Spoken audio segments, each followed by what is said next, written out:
Hey guys, welcome back to Golden Aesthetics. Welcome back to my channel, Artemus Dolgin. Thank you so much for subscribing to my channel. I mean, I had like 6 new subscribers last month.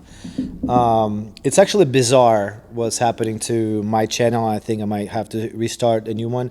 I know how many of you will watch this video, and I think if you do, you're truly a true supporter of my life and my character and who I am. I just turned 38 years of age. Dude, I actually started this channel many years ago, I think, and the transformation of my character is truly remarkable for myself, for my personal self. And as you get better, I get less views, and the more adventurous stuff I do, I get less engagement, and that's okay because this is the true path of an artist, and this is who I am. And I refuse to be mainstream. I refuse to be anything that you, I guess, like or follow. Any type of beef, any type of conflict, any type of just dumbness, you know. And I have to tell you that this was the best birthday of my life. And I cannot wait to share the video blog from it because it probably was one of the craziest experiences of my life, jumping off the cliff in Utah. And I have to tell you, if you get to listen to this, that I'm experiencing a very special stage in my life. I feel like I'm transforming into the best version of who I am or whatever I'm supposed to be. Definitely lots of flaws, lots of weaknesses, lots of things I have to work on, but no excuses, most definitely, but there are some reasons for it. And you're watching a struggle of a man that really follows his dream. And as I said before, I never had many supporters in my life, and I had many friends that came and left. There are many places that I moved, but I remained constant within myself: original, authentic, sincere, kind, visionary. And the way I spent my birthday, it was the best case scenario.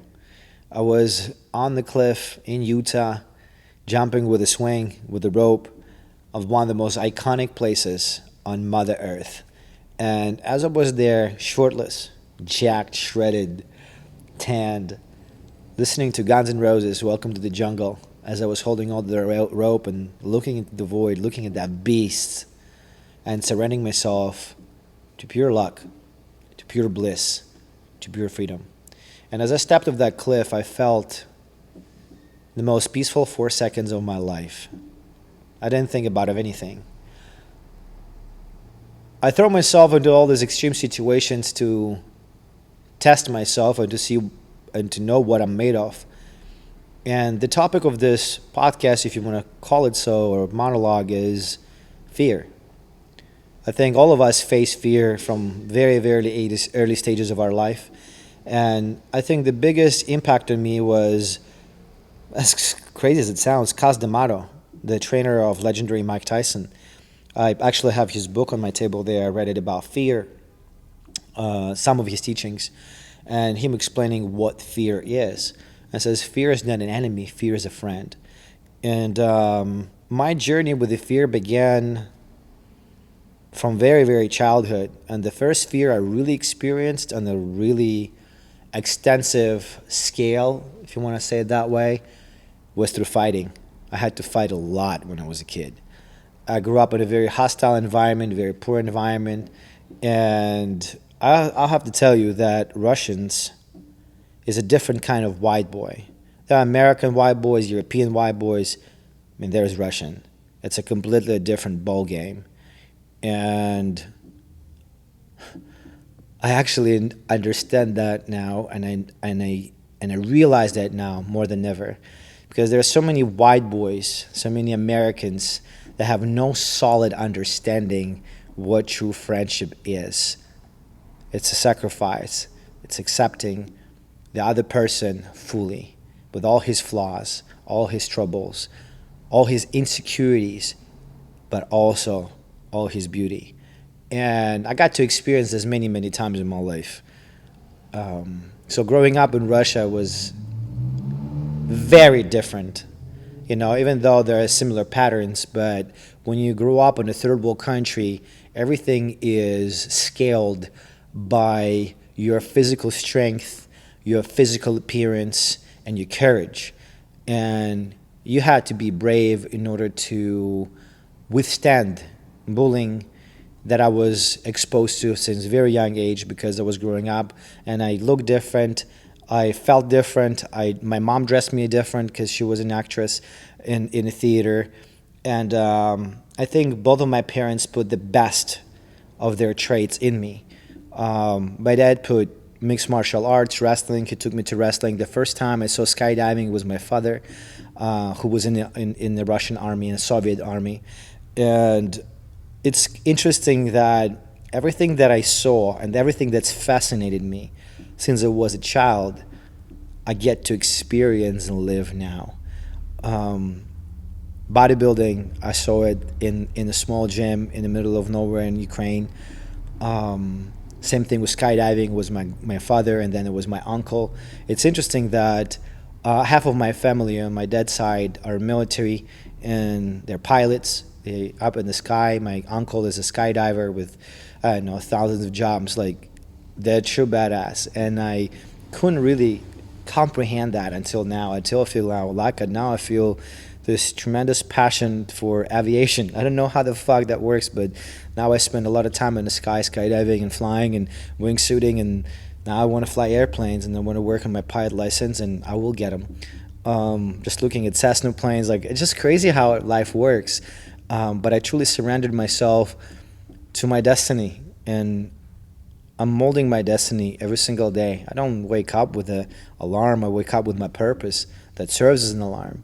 And it's a great feeling, guys. It's truly a great feeling to fulfill your potential that you come to this earth with. And the only thing that stands between that and you is the fear.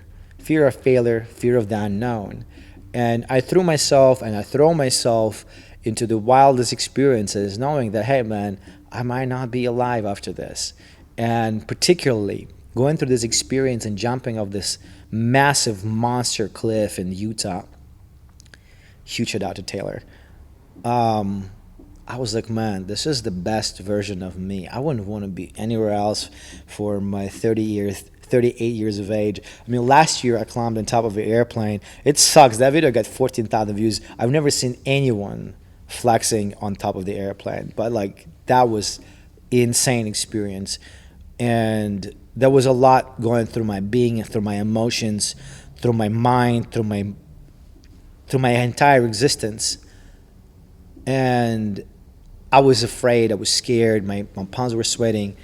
But once I got out there, I thank God, and I did cry because I was celebrating my life. And if I had to go that day, it'd be totally fine with me. And same thing this time, when I jumped off this cliff and I was looking at the sky and these rocks that started appearing in front of my eyes on both sides and looking at the sun penetrating my eyeball, I was like, I didn't think about anything. That was the most beautiful moment of stillness. That was the most beautiful moment of peace and harmony. I didn't think about consequences. I didn't think about anything about rope. If I was to die that way, looking at that sky at that particular moment, I don't think that would be a tragedy. That would be a man doing what he loves, is just living life. And I'm happy I got to share that experience with people that came along on this journey with me and helped me put it together. It was truly enlightening. And I think the more I go through these experiences and the more I push the limits, I just signed up for a base jump course. I'll start base jumping in the end of July or probably beginning of August. It depends on the instructor and how free he is, but I already put my name in there. So I'm going to start packing my base gear next week. Actually, I'm starting it because I need to be able to pack gear and to pack my base jump gear with precision. It's terrifying knowing that you only have one chance, one canopy. And if it malfunctions, you really have not that much time to get it fixed. So it's truly a next level. Like, I've done crazy stuff, but jumping off the cliffs with the gear, I mean, the rope is fine, like, because it's, it's secure. But when you jump with the base gear, truly in the hands of precisely your pack job. You know what I mean? So this is something that like I'm super bad with details and like doing something precisely with my hands. Like I have no patience for it. But I have this dream of mine, and I think it's crazy. But some people dream about cars and this and that. I dream about adventures. I want to ride a motorcycle just like Pastrana did back in the day of Grand Canyon. I want to ride a motorcycle of Grand Canyon on a trampoline and fucking sand it in a backflip and turn it into a base jump. And I will make it happen. Maybe for next birthday, I don't know. But this will happen. I want this thing so much. I recently watched Top Gun that I actually love that film. It's hard to believe it was made in 1986, the first part, and Tom Cruise was already badass. It was kind of cringe to rewatch it. I just rewatched it recently because when I watched the second part, but like he was already badass and I was like 2 years old, and now I watched it again and Tom Cruise is even more badass and I'm 38 and I want to get as close as I possibly can to that man's level. Maybe not in acting, even though I believe I can be a good one, but being able to execute all the stunts. And the only thing I have to learn now, how to play a guitar. I know a little bit and I always wanted it. I know how to play an air guitar. Since I was a kid, I was dreaming about this shit. I don't know why. Like I used to close my eyes and listen to Mama Said by Metallica or Guns N' Roses, or that was a particular song by Led Zeppelin, Stairway to Heaven. And I would close my eyes and imagine I'm playing a guitar and I'm on stage and I'm the only guy on stage and there's a huge audience watching me. I don't know why I had that fucking vision in my mind and I still carried it within my soul. I don't know why. I don't know, maybe, yesterday when I was training, I'm in complete isolation right now. I'm really, really focused on my body, on my fitness in particular. I really want to take it to the whole another level because I feel like I just got to my potential. I just got to my prime as a man, as an athlete. Everything is kind of like coming together. My years of dieting and training, like my muscle is maturing. I feel strong. I feel enduring. I feel explosive. I feel powerful. I feel fucking unstoppable. And maybe that's why I kind of feel this need and urge for extreme adventures. But I was training yesterday and I thought that I'm truly enjoying being in this isolation. I'm truly enjoying being in this focus. I'm truly enjoying being able to say no to my desires and my weaknesses and just do what needs to be done in order to go to the next level. And it's absolutely fucking needed. There's no alarm. Your purpose is your alarm. And you have to wake up every morning thinking about it. You have to wrap your mind around your goal and let it pull you to it. And it's been a tremendous journey for me. I don't think you know anyone that you follow in the fitness world that have done anything close to what I do. Same protein, same workouts, same trash, stupid shit, try to bend a bar against a pole with other 4 bodybuilders. It's truly insane. I want to push limits. I want to explore life. I want to test myself. I want to see what I'm made of. I want to dig deep. I want to fly airplanes. No, I want to cross the ocean. I want to climb Denali. I want to attempt K2 or Everest. Like, I want to get to the hardest extreme challenges that I could possibly think of. And if one day I go, I know I'll go to heaven.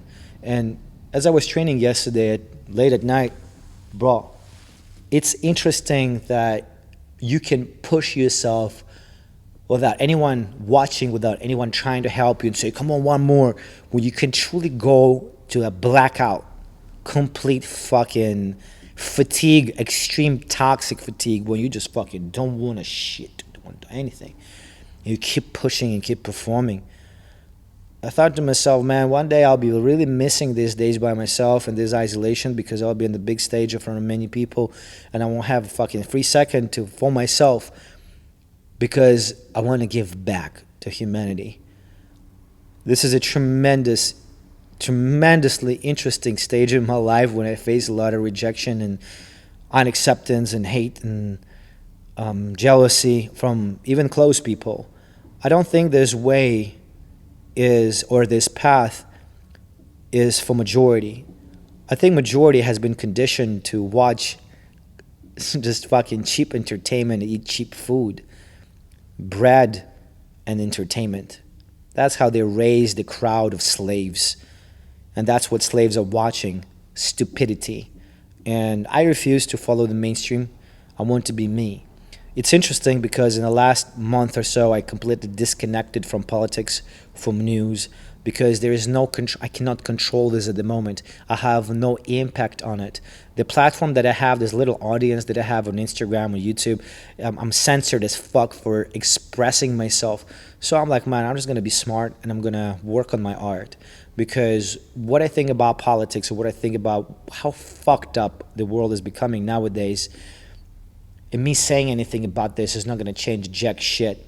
I'm going to live and I'm going to push forward, and with that I'm going to try to make this world a better place and inspire and motivate. And when I get messages from people say, hey bro, like, you don't know how far your motivation goes. I just got a message just before I did the podcast about the guy, shout out.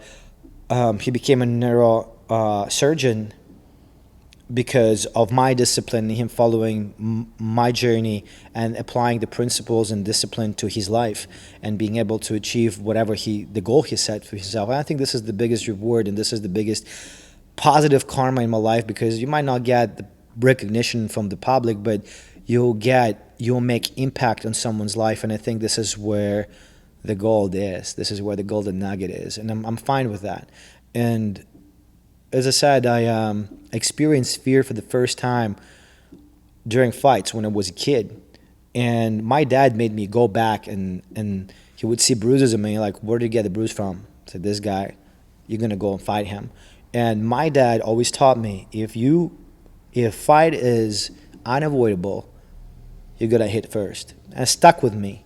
And it's always going to be with me, because this is something that kept me safe for quite some time and helped me avoid a lot of defeats. So I think that character that my dad made me raise within myself, that year raise within myself, helped me charge at things that was scary. And I think the biggest fear in my life that I got to experience was the fear of heights.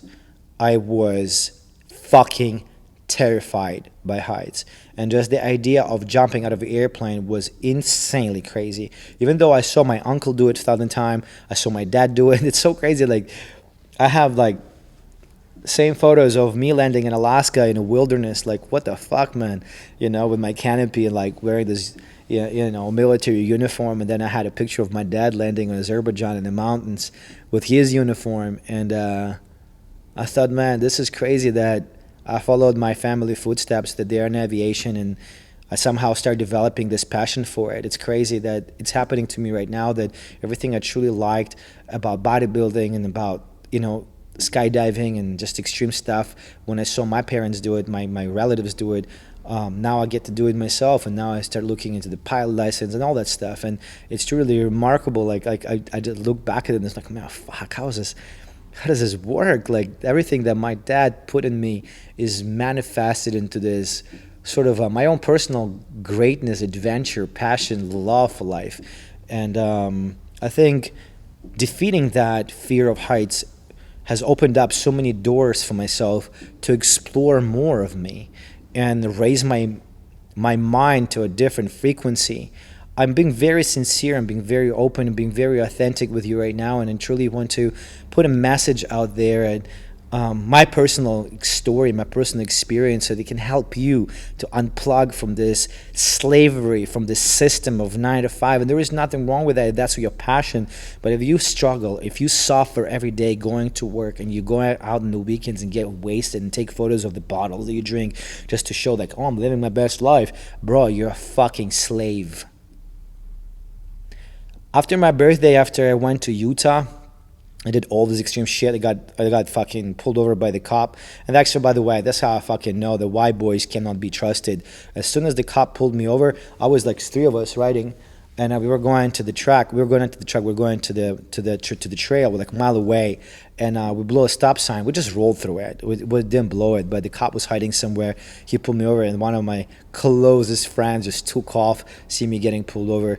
And I'm like, man, you fucking, I stopped. I could have taken no, but I saw another guy getting pulled over first. I was like, fuck it, man, I'll stop, because I don't want him to get in trouble. So, fuck, my birthday ended up with Lakers driving ticket and the court and fucking on the 6th. But that was just like the cherry on top. I've done some crazy shit in Moab, and it was amazing. I'm going back to do some more crazy shit, because people that live there, and there's a whole tribe of true extreme artists. Like those are guys that I look up to, and those are the people, like if you listen to Guns N' Roses, like old school shit, like AC/DC, those are the people. And big shout out to Taylor and everybody that helped me out to go through that experience, and people for them in their hospital. Highly recommend checking out Moab. It's insane. And I'm gonna do some base jumping in Moab and do this motorcycle trampoline thing in Moab. It's I mean, dude, that place is truly remarkable.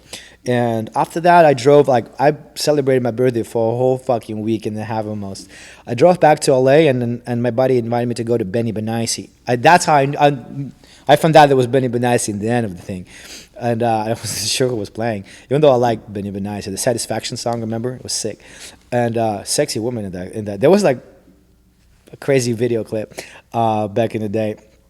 And as I was there and I saw these people drunk, wasted, and, you know, I got this chick that I met in the club and stuff, and nothing wrong with her. Like, no, I don't want to say anything negative about that girl, but they're just mediocre people. They don't even have amazing sex in their life because they're dehydrated, they're drunk. That's the worst thing, is drunk sex. I don't know how people do it, but I don't have fucking time for it anymore. That was my last time that I ever had sex with a drunk woman. It's awful. Like, why would you want to? Life is too short for awful sex. And sex is a sport for me, and I'm a fucking Olympic champion when it comes down to it. I'm not just showing off. I'm just saying that sex is such a phenomenon. Like, you have to enjoy it on a whole different level. This is not just stick it and that's it. You know what I mean? Like, and those people that party every weekend and live in that rave life, and they have their fucking 9-to-5 jobs, and dude, they don't even understand what life is all about. They're fucking slaves. And once you cross that line, you know, I hit up so many chicks, by the way, online to come with me to this experience, because I wanted to have a hot chick in the video. And usually the girls that I like are fit. You know, I don't like fit girls that don't lift or don't train, don't look after their body, because it just I don't feel like it's respectable, you know, for a woman not to take care of herself and not exercise and eat healthy. But it is whatever. So I hit up this girl, that girl, and said, hey, would you want to go on the crazy experience with me? And I shit you not, like 20 girls at least said no, because it was too crazy for them. But then another day you see them post, step out your comfort zone. Bitch, shut the fuck up. Just go eat chicken and spinach and take fucking bikini pose. That's all you do. Like, I invited a girl, this other chick, the bikini girl, to go with me on a balloon. She's like, oh, I might get injured. I want to be able to do my show. You're not jumping out of a hot air balloon. You're just there to see the fucking sunrise, you know? But the frequency of life, and I don't care about, I don't judge them, whatever whoever wants to do. I'm just saying that there is a difference in the levels that you can experience life. And if you're fearless, and you have courage, and you have ability to control your fear and make it your friend and make it work for you, because in order to really approach fear properly, you got to have the skills. You don't get in the ring with Mike Tyson without getting into training, without getting skills. Fear is totally normal, and some people feel ashamed if they're scared. There is nothing shameful about being scared. It's totally natural. Only abnormal or not normal or psychologically or physiologically fucked up people do not experience fear. Fear is always there. It keeps you in check, keeps you on your toes, keeps you safe. Otherwise, you'll be jumping out of the window because you have no fear, right? And as I said, D'Amato and his book had made a tremendous impact on me. And a lot of my philosophy really shaped, without knowing, you know, anything about D'Amato and his approach to fear, because I had to push myself and force myself to get into skydiving. Because the first time I saw skydiving was my dad, and then was my uncle. And then I was riding a motorcycle back in Chicago. I used to sell bikes and cars, and we had this detail shop, and I pulled up to it, and I take my helmet off. I had this big fucking hair, and just shake them off because I saw this hot chick up there, and I wanted to make a little scene. And she's like, who are you? And I'm like, I'm a skydiving instructor. I don't know why I fucking said that. I have no fucking idea. But she's like, what the fuck? And so where do you skydive? I was like, Chicago Skydive. I shit you not, this is real shit. And next day I was riding my motorcycle, 636R Kawasaki Ninja, that I bought off Craigslist. No license, no insurance, no registration. It was a repo bike. I made some funny insurance on it.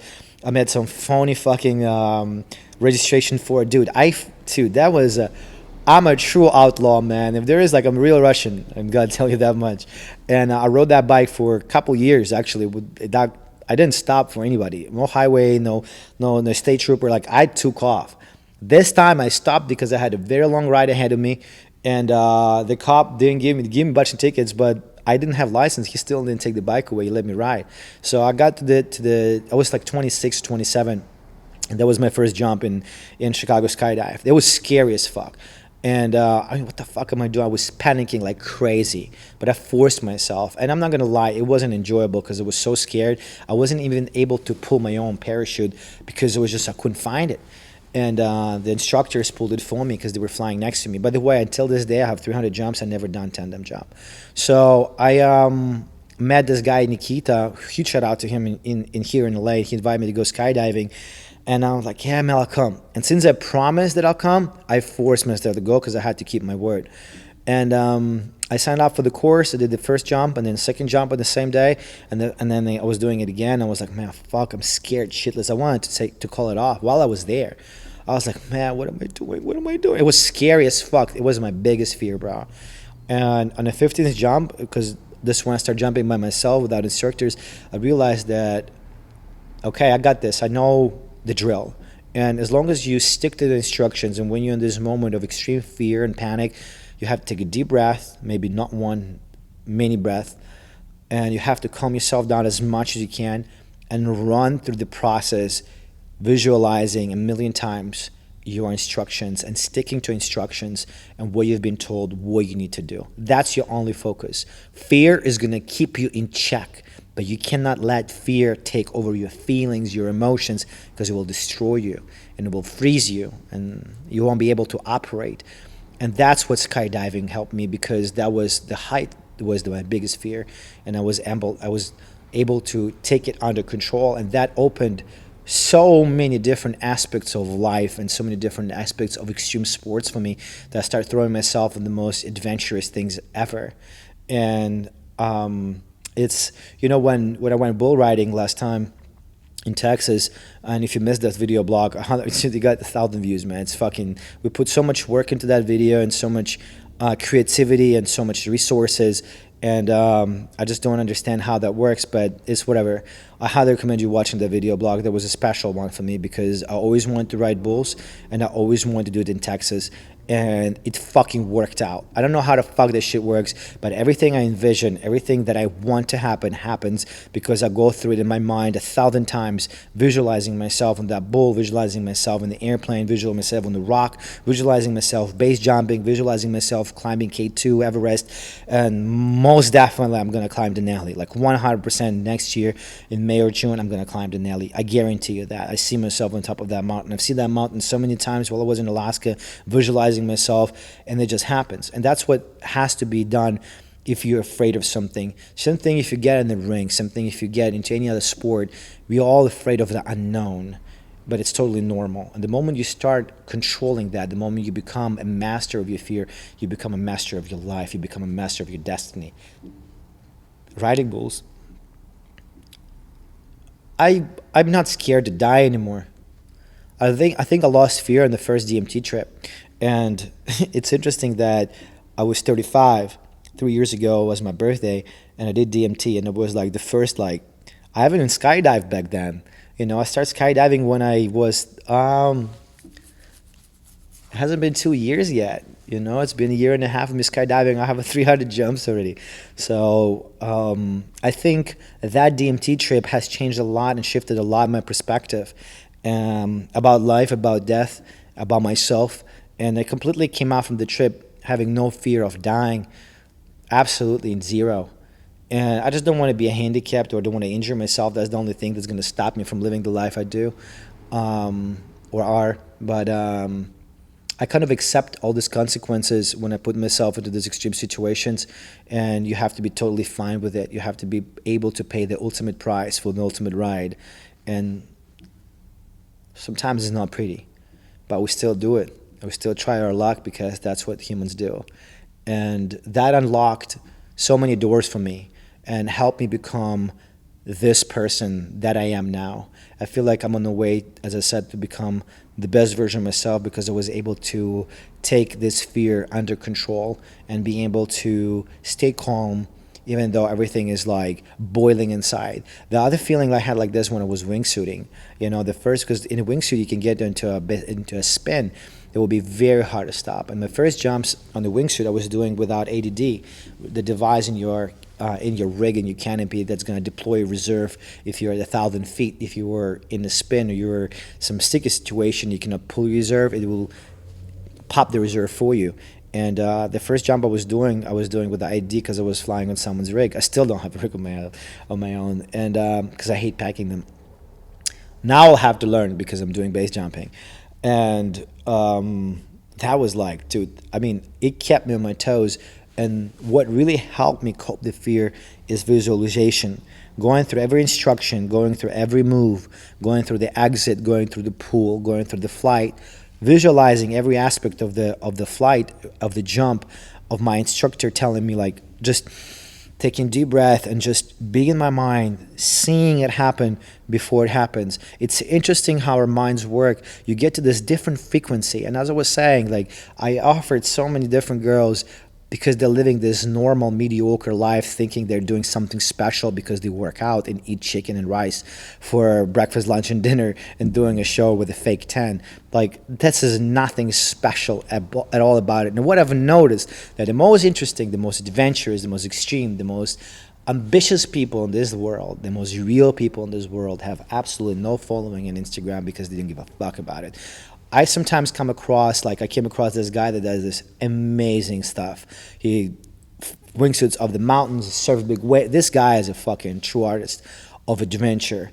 7,000 subscribers. Like, dude, what are you fucking watching? What are you following? Like, it makes no sense to me that these remarkable people get absolutely no attention and some dumb shit gets millions of views. But as I said before, bread and entertainment. You guys been fed and bred to be stupid and to be slave in the system, and unfortunately most of the people are. And when I see people like that, I usually click follow because this inspires me. They push the limits. They take humanity to a whole another level, but they're so underappreciated and so undervalued, unfortunately. But there is a reason for it because many people, majority of people, cannot attach to it, cannot comprehend that because it's too crazy for them. It's too off their limits. It's too off their possibilities because they can't even dare about thinking, oh, it's too crazy, it's too much, you're stupid. Like, no, you're stupid for going drinking, fucking in the club and spending your youth and dumb shit. That makes no sense to me.